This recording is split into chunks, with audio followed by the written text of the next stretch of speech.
Major general Tariq Ahmed Siddique, সাবেক প্রধানমন্ত্রী, নিরাপত্তা বিষয়ক উপদেষ্টা কর্তৃক জ্ঞাত আয়ের উৎসের সাথে অসঙ্গতিপূর্ণ সম্পদ অর্জন করে ভোগ দখলে রাখায় এবং তার নামেও 4টি ব্যাংক হিসাবে 62 কোটি টাকারও বেশি সন্দেহজনক লেনদেন করে পরবর্তীতে রূপান্তর হস্তান্তর করার অপরাধ অনুসন্ধানকালে প্রমাণিত হয়েছে। এই কারণে তাঁর বিরুদ্ধে দুর্নীতি দমন কমিশন আইন 2004 এবং দুর্নীতি প্রতিরোধ আইন 1947 এবং মানি লন্ডারিং প্রতিরোধ আইন 2012 এর সংশ্লিষ্ট ধারায় একটি মামলা রুজুর সিদ্ধান্ত গৃহীত হয়েছে। অভিযোগ সংশ্লিষ্ট জনাব তারিক আহমেদ সিদ্দিকের স্ত্রী জনাব শাহিন সিদ্দিক কর্তৃক তার স্বামী পাবলিক সার্ভেন্ট হিসেবে কর্মরত থাকা অবস্থায় জ্ঞাত আয়ের উৎসের সাথে অসঙ্গতিপূর্ণ 25 কোটি টাকারও বেশি মূল্যের সম্পদ অর্জন এবং তার নামেও 11টি ব্যাংক হিসাবে 59 কোটি টাকারও বেশি সন্দেহজনক লেনদেন করে পরবর্তীতে রূপান্তর হস্তান্তর করার অপরাধ অনুসন্ধানকালে প্রমাণিত হয় তাদের দুজনের বিরুদ্ধে দুর্নীতি দমন কমিশন আইন 2004, দুর্নীতি প্রতিরোধ আইন 1947 এবং মানি লন্ডারিং প্রতিরোধ আইন 2012 এর সংশ্লিষ্ট ধারায় এবং দণ্ডবিধির 109 ধারায় আরও একটি মামলা রুজুর সিদ্ধান্ত গৃহীত হয়েছে। অভিযোগ সংশ্লিষ্ট নুরিন তাসমিয়া সিদ্দিক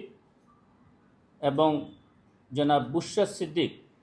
তার পিতা তারিক আহমেদ সিদ্দিক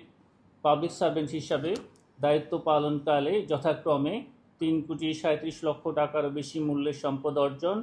এবং 4 কোটি 2 লক্ষ টাকারও বেশি মূল্যের সম্পদ অর্জন করার অপরাধে জনাব নুরিন তাসমিয়া সিদ্দিক, জনাব বুশরা সিদ্দিক ও তার পিতা মেজর জেনারেল অবসরপ্রাপ্ত তারিক আহমেদ সিদ্দিক, সাবেক প্রধানমন্ত্রী, নিরাপত্তা বিষয়ক উপদেষ্টার বিরুদ্ধে আরও 2টি মামলা রুজুর সিদ্ধান্ত গৃহীত হয়েছে। আপনাদেরকে অনেক ধন্যবাদ। অভিযোগ সংশ্লিষ্ট মেজর জেনারেল অবসরপ্রাপ্ত তারিক আহমেদ সিদ্দিক, সাবেক প্রধানমন্ত্রী, নিরাপত্তা বিষয়ক উপদেষ্টা, পাবলিক সার্ভেন্ট হিসাবে দায়িত্ব পালনকালে জ্ঞাত আয়ের উৎসের সাথে অসঙ্গতিপূর্ণ 28 কোটি টাকারও বেশি মূল্যের সম্পদ অর্জন এবং ভোগ দখলে রাখা এবং তার নামেও 4টি ব্যাংক হিসাবে 62 কোটি টাকারও বেশি মূল্যের সন্দেহজনক লেনদেন এবং পরবর্তীতে উক্ত অর্থ রূপান্তর এবং হস্তান্তর করার অপরাধ অনুসন্ধানকালে প্রমাণিত হয়েছে। এই কারণে তার বিরুদ্ধে দুর্নীতি দমন কমিশন আইন 2004, দুর্নীতি প্রতিরোধ আইন 1947 এবং মানি লন্ডারিং প্রতিরোধ আইন 2012 এর সংশ্লিষ্ট ধারায় একটি মামলা রুজুর সিদ্ধান্ত গৃহীত হয়েছে। অনুসন্ধান দল